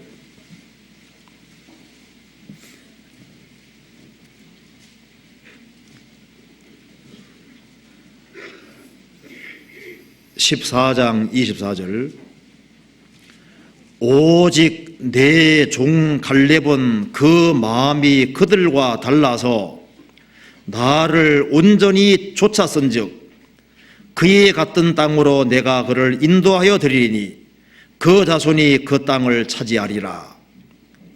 오직 내 종 갈렙은 그 마음이 그들과 달랐다. 다른 마음을 가진 사람은 행동을 다르게 하게 돼 있고 처신을 다르게 하게 돼 있는 거예요. 구원을 받은 사람은 마음이 구원 안 받은 사람과 다릅니다. 구원받기 전에 아주 삐딱한 마음 가지고 이렇게 아주 부정적인 마음 가진 사람도 구원 딱 받으면 어떻게 됩니까? 마음 태도가 확 바뀌어지게 되는 거예요. 긍정적인 마음으로 딱 바뀝니다. 그래서 구원 받아야지 이 말이 이해되는 거예요. 항상 기뻐하라. 쉬지 말고 기도하라. 범사에 감사하라. 이것이 누구에게 가능하느냐? 구원을 받은 사람에게 가능한 겁니다. 구원받은 사람은 마음 태도가 바뀌기 때문에 자기 주어진 조건에 대해서 정말 기뻐하고 감사하는 마음이 생기잖아요. 그리고 구원받은 사람 마음이 항상 하나님께로 향하게 되어 있습니다. 그래서 쉬지 말고 기도하라. 그 주님하고 연결되어 있지 않습니까? 그리고 범사에 감사하라. 이 태도가 바뀌는 거예요. 그래서 가정생활에 항상 불평불만 가진 사람도 구원받으면 마음 태도가 바뀌어졌죠. 주님 마음 태도를 바꿔주시니까 그렇게 믿던 남편이 구원받고 나면 이뻐요. 멋있어요. 그렇죠.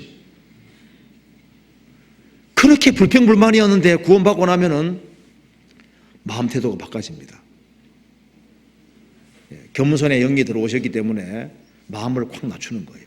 그래서 자기 주어진 조건에 대해서 조건을 감사한 마음으로 받게 됩니다. 그래서 구원받고 나면은 내가 한국에 태어난 것도 감사한 겁니다. 이 시대에 태어났고 가난한 가정에 태어난 것도 너무 감사한 거예요. 못생기게 태어난 것도 감사합니다. 약점거리가 있는 것도 감사한 거예요. 내게 이런 남편 주시고 이런 아내 주시고 이런 자식 주시고 이상하게 감사한 마음으로 바뀌잖아요. 태도가 바뀌어지게 되는 거예요. 마음의 태도를 바꾸십니다. 그리고 이기적인 사람도 이타적인 마음으로 바꿔주지 않습니까? 그래서 구원 안 받은 사람을 불쌍히 여기는 사람으로 바꿔주시는 거예요. 그렇게 움켜잡기를 좋아하던 사람도 구원받고 나면은 주님이 그 사람을 바꿔주시니까 이웃을 불쌍히 생각하고 그리고 그 이웃을 어떻게 하든 간에 구원시키려고 노력하잖아요. 요한 웨슬레가 말 타고 전도를 하러 많이 다녔습니다. 그래서 어느 날 이제 요한 웨슬레가 이제 거리를 딱 지나가고 있는데 이제 거리 헌슬로우 히스라는 그 거리를 지나가고 있는데 강도가 나타났습니다. 돈 내놔. 근데 웨슬레가 가지고 있는 게 별로 없었어요. 다 가져가라고. 그래서 틀어보니까 별로 없거든요. 그래서 실망하고 이제 가는데 웨슬레가 불렀습니다. 잠깐 줄 것이 있는데 오라고. 그러니까 그 강도가 놀라죠. 줄 것이 또 있다니까 놀라가지고 왔습니다. 그러니까 이렇게 말했습니다. 자, 그대로 읽어드리겠습니다. 나의 친구여, 당신이 결심하기만 한다면 이런 종류의 생활에서 돌이켜 살 수 있어. 하나님의 아들 예수 그리스도의 보혈은 모든 죄로부터 우리를 깨끗하게 한다오. 그 얘기 듣고 이 사람이 갔습니다. 세월이 지나서 요한 웨슬레가 깜짝 놀랐습니다. 그 강도가 아주 부유한 상인이 되어 있고 하나님 자녀가 되어 있는 거예요. 웨슬레 그 전도 듣고 사람이 완전히 바뀐 거예요. 말씀 듣고 구원을 받아가지고 사람이 완전히 바뀌어 있습니다. 구원을 받고 나면은 내가 좀 손해보더라도 그 영혼이 구원받기를 원하게 되잖아요. 그래서 주님께서 말씀하신 대로 내가 고치리라 내면을 바꿔주심으로 시간 지나가면은 그 사람이 바꿔지게 되는 거예요. 성경에서 봅시다. 이사야 32장. 그래서 무슨 일을 하냐 하면 이런 일을 하게 되지 않습니까? 이사야 32장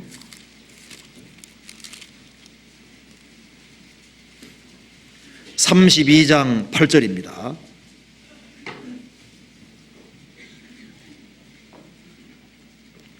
8절 한번 같이 읽어보겠습니다. 고명한 자는 고명한 일을 도모하나니 그는 항상 고명한 일에 서리라. 구원받은 사람은 고명한 자가 되었습니다. 성령을 받음으로써 15절에 말한 대로 성령을 받음으로써 고명한 자가 돼서 고상하고 가치 있는 일을 하는 겁니다. 구원받은 사람이 고명한 자가 됐기 때문에 고명한 자는 고명한 일을 도모하나니 그는 항상 고명한 일에 서리라. 선한 생명이 들어왔기 때문에 선을 행하는 것이 자연스럽게 되는 거예요. 그래서 주님께서 고명한 일을 할 수 있도록, 크리스찬만큼 고상한 일을 하는 사람은 없습니다. 크리스찬만큼 가치 있는 일을 하는 사람은 없잖아요. 그래서 가치 있는 일을 할 수 있도록 바꿔주시는 거예요. 무익하던 사람이 유익한 사람으로 바꿔주십니다. 내가 그를 보았은즉 고쳐줄 것이라. 이건 신앙생활 속에서 사실인 걸 알 수 있습니다. 열왕기하 4장에 보면 이런 말씀이 있습니다.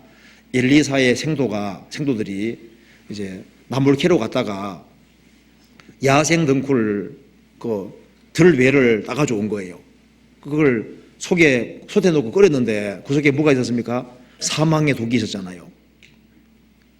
아, 내 주여, 여기에 사망의 독이 있나이다. 그런데 엘리사가 고쳤습니다. 엘리사는 성령의 그림자입니다. 자, 이 먹는 음식 속에 독이 들어있잖아요. 그런데 엘리사가 고쳤습니다. 구원받은 사람이 신앙생활 속에서 가끔 독을 마십니다.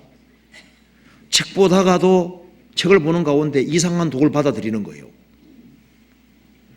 그리고 사람들하고 대화하는 속에서도 잘못된 걸 받아들입니다. 이게 영혼의 독이거든요. 잘못된 사상, 잘못된 걸 받아들이는데 성령께서 엘리사가 함께 할 때 그 속에 사망의 독이 있지만은 엘리사가 해독시켜줬죠. 그처럼 주님이 함께 하시고 주님이 함께하는 무리 가운데 있으면은 그 사람이 혹시 잘못된 책을 받아들여서 영혼에 독이 들어왔을 수도 있습니다. 잘못된 사상이 들어왔을 수도 있는데 주님이 우리 가운데 역사하시면은 그것도 고쳐주시고 그 독에서 해방되게 도와주시는 거예요. 우리가 신앙생활하는 가운데 잘못된 것이 자꾸 들어옵니다. 들어오지만은 내가 고치리라. 우리 교회도 주님께서 계속 고쳐오셨습니다. 잘못되게 하는 것들을 고쳐오셨고 잘못된 사상들을 고쳐오셨고 순수하게 복음이 전해지게 하기 위해서 성령께서 계속적으로 일을 해왔습니다. 성경에 대해서도 잘못 알은 것이 있지만은 그게 독인데 그걸 주님이 제거시켜 오셨잖아요. 고쳐주실 것이라. 이사야 57장 보시겠습니다. 57장 18절에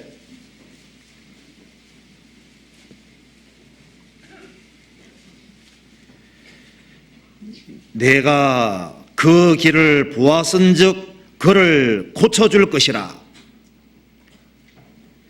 그를 인도하며, 주님께서 함께 하시면은 그 사람은 헤매지 않고 주의 인도하심을 받게 됩니다.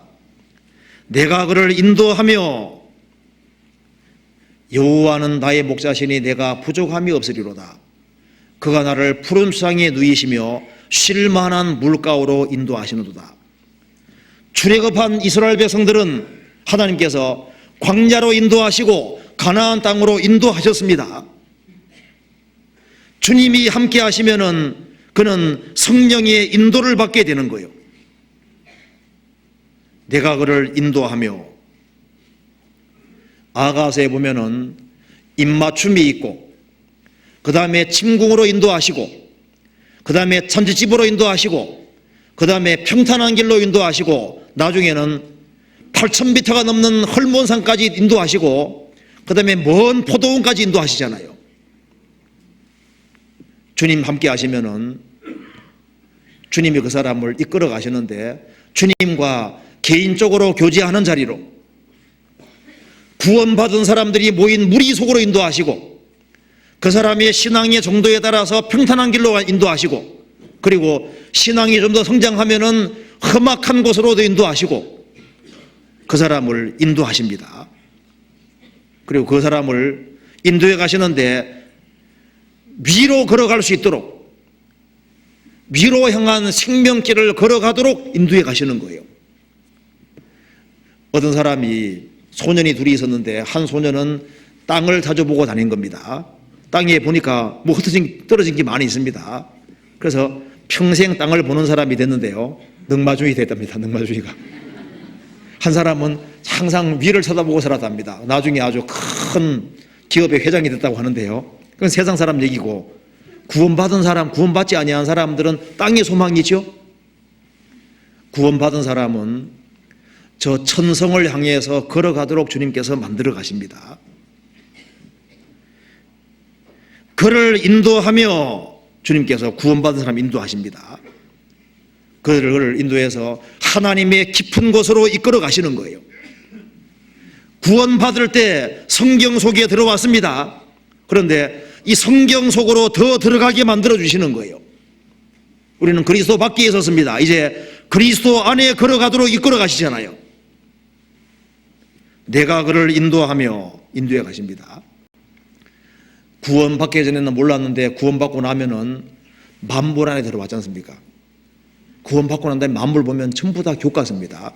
성경을 아는 만큼 만물이 전부 다 교과서고 우리를 가르쳐 준다는 걸 알 수 있어요.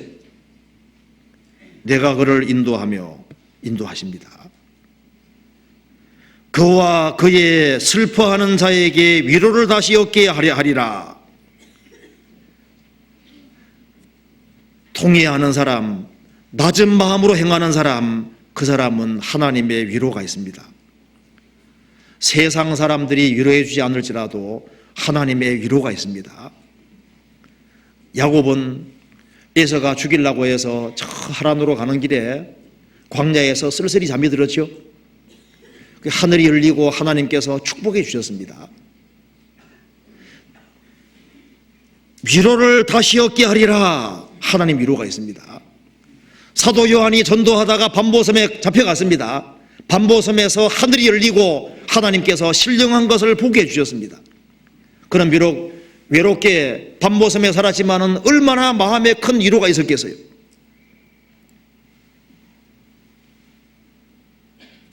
그와 그의 슬퍼하는 자에게 위로를 다시 얻게 하리라.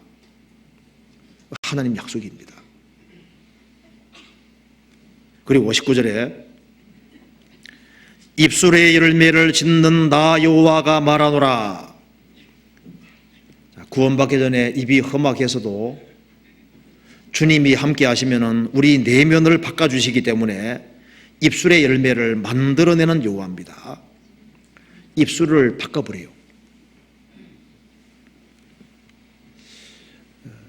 생각이 그 사람입니다. 구원받으면 주님께서 생각을 바꾸시기 때문에 입이 바꿔지게 되어 있는 거예요. 그래서 성령께서 우리 내면에 역사하시기 때문에 구원받으면 참 감사하는 마음이 생기죠. 그러니까 크리스찬 입에서 무슨 말이 나옵니까? 하나님 감사합니다. 감사합니다는 말이 나오잖아요. 그리고 주님께 큰 용서를 받았기 때문에 누가 내게 잘못했지만은 기꺼이 용서하는 마음이 생기니까 기꺼이 용서하는 말이 나오게 되잖아요. 그리고 우리 마음속에 주님이 가장 귀한 분이기 때문에 주님을 높이는 말이 나오게 되는 거예요. 내 마음속에 복음이 가장 중요한 일이기 때문에, 중요한 것이기 때문에 어떻게 하든 간에 그 복음을 전하려고 하는 말이 나오게 되잖아요. 입술의 열매를 만들어내는 나 여호와가 말하노라. 입술이 바뀝니다. 먼 데 있는 자에게든지 가까운 데 있는 자에게든지 평강이 있을지어다. 평강이 있을지어다. 성경 한번 찾아봅시다. 에베소서 2장 이 구절이 인용되어 있습니다. 한번 찾아봅시다. 에베소서 2장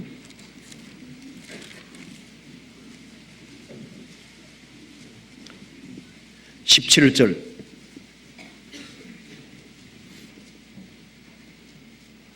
17절에 또 오셔서 먼 데 있는 너희에게 평안을 전하시고 가까운 데 있는 자들에게 평안을 전하셨으니 이는 저로 말미암아 우리 둘이 한 성령 안에서 아버지께 나아감을 얻게 하려 하심이니라. 예수님이 오셔서 먼 데 있는 이방인에게 평안을 전하시고 가까운 데 있는 자들에게 평안을 전하셨다. 너희에게 평강이 있을지어다. 구원받을 때 은혜 받으면서 평강이 들어왔습니다. 구원받고 난 이후에도 누구에게 평강이 있느냐? 마음을 낮추는 사람. 마음을 낮추는 사람에게는 평강이 유지가 됩니다. 왜 평강이 깨지냐 하면 마음을 높이니까 깨지는 거예요. 마음을 확 낮추면은 겸손한 사람, 그런 사람에게 은혜가 있고 마음 낮추는 사람에게는 평강이 있습니다. 마음을 낮추는 사람은 조그만 것에도 감사하는 마음이 있거든요. 지족하는 마음으로 사니까 그 사람에게 평강이 있을 수밖에 없죠. 그래서 평강을 주리라 주님 말씀하셨습니다. 이사야 57장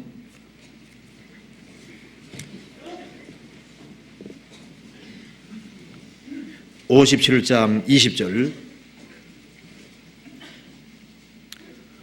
오직 악인은 능히 안정치 못하고 그 물이 진흙과 더러운 것을 늘 쏟아내는 요동하는 바다와 같으니라. 내 하나님의 말씀에 악인에게는 평강이 없다 하셨느니라. 악인에게는 평강이 없지만은 성도에게는 평강이 있습니다. 그리고 악인은 능히 안정치 못하고 항상 마음 요동합니다. 구원 안 받은 사람은 바람에 불려다니는 겁니다. 세상 풍조에 따라서 마음이 왔다 갔다 하는 거예요. 그런데 주님이 함께하는 사람은 요동하는 바다가 아니라 여호와를 의리하는 자는 시온 산과 같다고 했습니다. 견고한 것이 있는 거예요. 하나님이 나와 함께한다는 것을 참으로 아는 사람, 주님이 마음속에 역사하는 사람에게는 마음에 안정이 있고 평강이 있고 요동하지 않는 것이 있는 거예요. 요셉은 17살 나이에 에집트에 팔려갔습니다. 그렇지만 그가 왜 견고할 수 있었을까요? 그는 하나님께 바짝 매달렸기 때문에 견고할 수 있었습니다. 넝쿨이 약하지만은 바위에 달라붙으면 견고합니다. 종이가 약하지만은 판자에 딱 붙으면 강하잖아요. 만세반석 되신 주님께 딱 달라붙는 사람, 그 사람은 견고한 것이 있고 흔들리지 않는 것이 있습니다. 그래서 여기에 말씀한 대로 주님과 연결되어 있는 사람, 주님이 함께하는 사람은 견고한 것이 있습니다. 그래서 남편이 아내가 약해 보인다고 예수 믿는다고 핍박하기 시작하면요, 남편이 크게 당하게 되어 있습니다. 구원받은 사람이 얼마나 강한 줄 아세요? 예수 믿는 사람이 예수를 부인하게 만들려고 하면요, 그게 구원받은 사람은 부인이 안 되게 되어 있거든요. 야, 우리 아내가 너무너무 강하네, 이런 줄은 몰랐네. 처음부터 알아야죠. 그 견고한 것이 있습니다.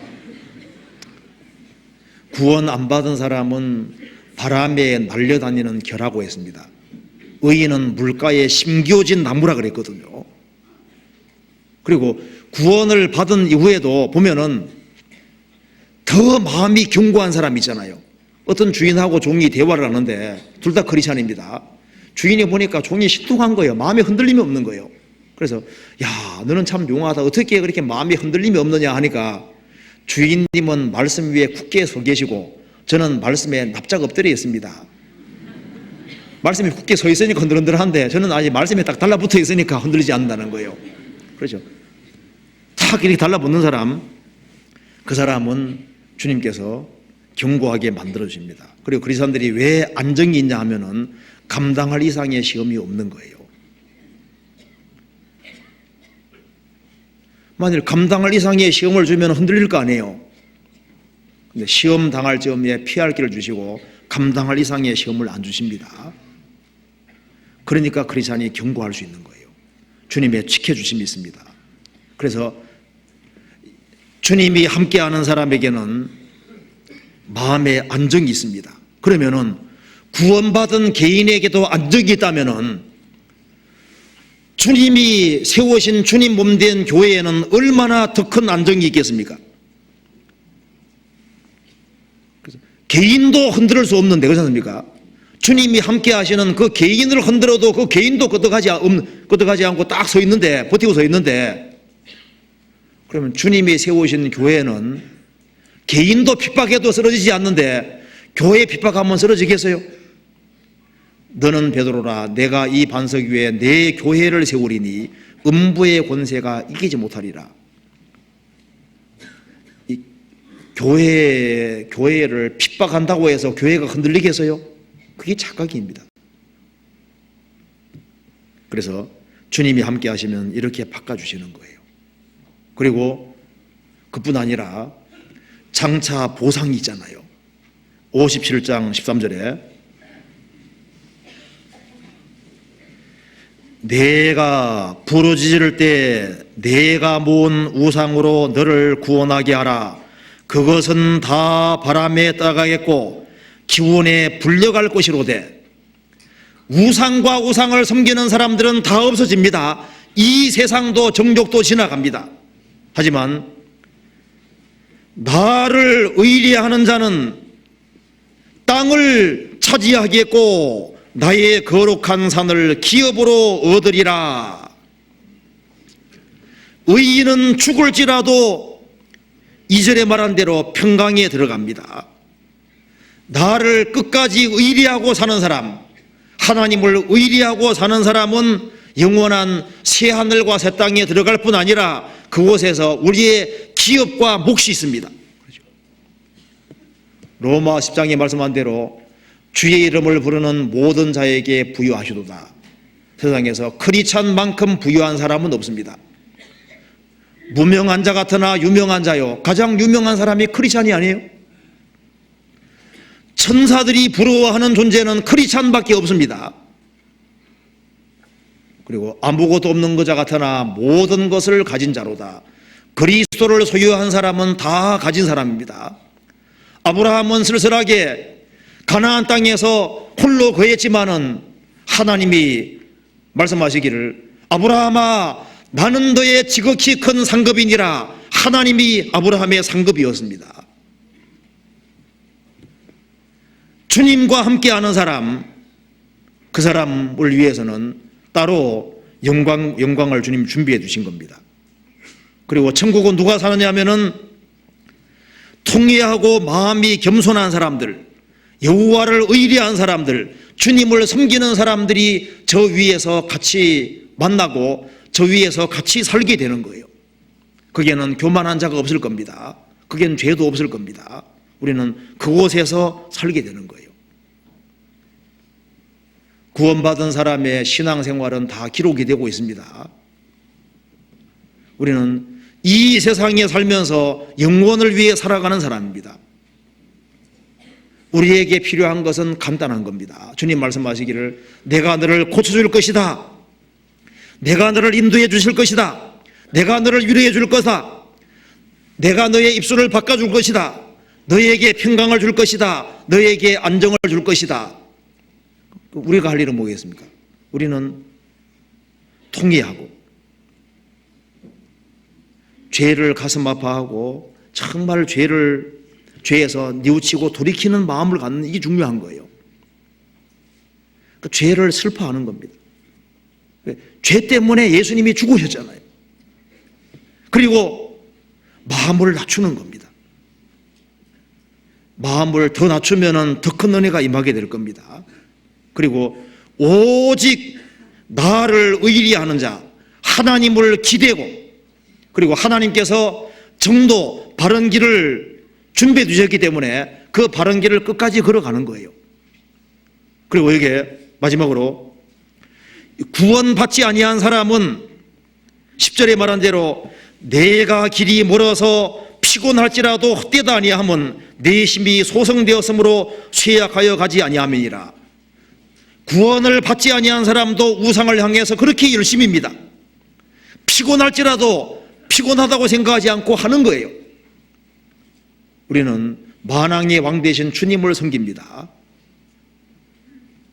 이제 주님 오실 날이 너무 가까워졌습니다. 우리도 피곤하게 생각을 하지 아니하고 우리가 심차게 주님의 복음을 위해서 끝까지 살아가는 겁니다. 이사야 62장 읽고 마치겠습니다. 62장 6절 7절 같이 읽겠습니다. 같이 읽겠습니다. 예루살렘이여 내가 너의 성벽 위에 파수꾼을 세우고 그들로 종일 종야에 잠잠치 않게 하였느니라. 너희 여호와로 기억하게 하시는 자들아 너희는 쉬지 말며 또 여호와께서 예루살렘을 세워 세상에 찬송을 받게 하시기까지 그로 쉬지 못하시게 하라. 너희는 쉬지 말며 하나님으로 쉬지 못하시게 하라. 우리가 주님을 위해서 계획을 세우고 복음 전하기 위해서 계획을 세우고 희생하고 수고하는 일을 계속할 때 주님께서도 쉬지 않고 계속 일하실 겁니다. 그 주의 일을 하다가 우리는 주님 앞에 서는 겁니다. 같이 기도하시겠습니다.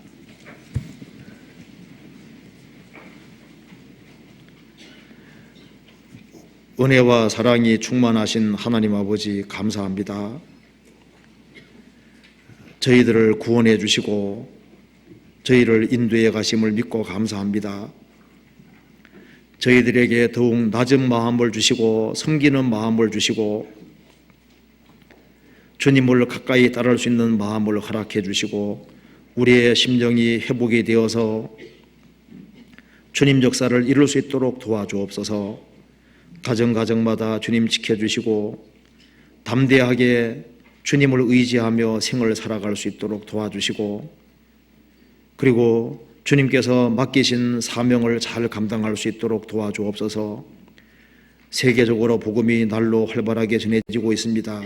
더 많은 지역에 복음이 증거되는데 우리 모두를 귀하게 사용해 주옵소서.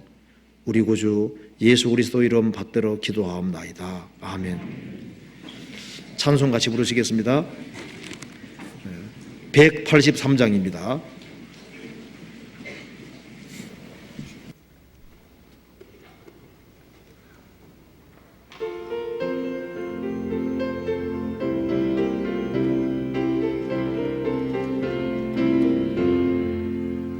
나 속죄함을 받은 후 한없는 기쁨을 다 헤아릴 수 없어서 늘 찬송합니다.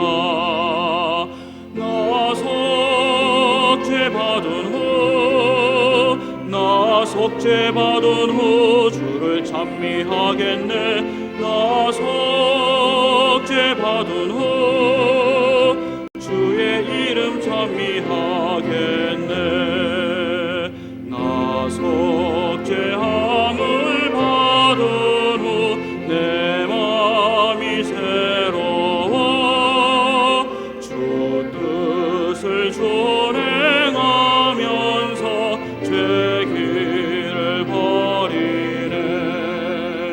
나 속죄받은 후 주를 찬미하겠네. 나 속죄받은 후 주의 이름 찬미하겠네.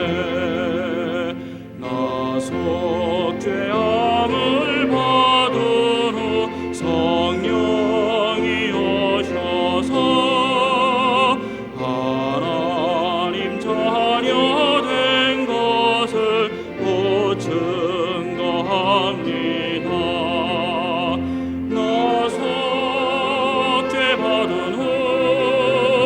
나 속죄받은 후 주를 찬미하겠네. 나 속죄받은 찬미하겠네. 나 속죄함을 받으러 보혈의 공로로 내 주의 은혜 입으니 늘 평안합니다. 나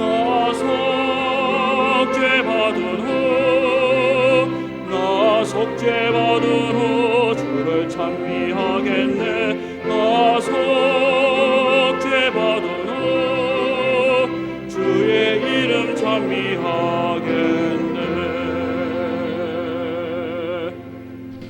광고해 주시겠습니다.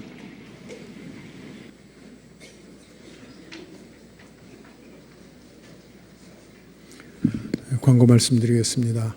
내일부터는 영등포 교구 전도집회, 금천 교구 전도집회, 그리고 죽전교구 낮집회가 있습니다. 이미 아시는 대로 내년부터는 이 교구 전도집회가 없어집니다. 그래서 이미 아시는 바와 같습니다만은 마지막 전도집회가 되겠습니다. 많이 참여하시기 바랍니다. 동계수련회가 이제 한 달 앞으로 다가왔는데요. 30일, 31일, 1일 이렇게 성인 동계수련회, 청년 동계수련회가 있겠습니다. 많이 참여하시고 다 우리 전체 내년에 또 어떤 일을 우리가 할 것인지 같이 결심하는 한 해가 집회가 되도록 전원 참여해 주시기 바랍니다. 동계수련회 사전 접수 시작했으니까요. 많은 그 구역마다 교구마다 다 좀 참여할 수 있도록 도와주시기 바랍니다. 생명의 빛 이제 1호로 원고를 모집합니다.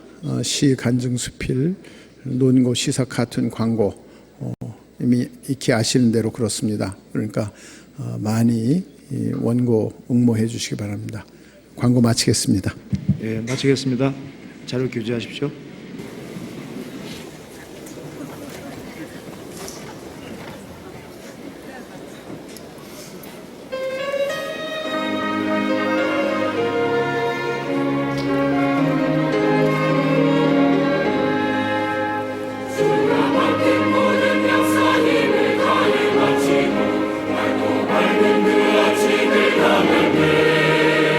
요단강을 건너가서 주의 손을 붙잡고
자국을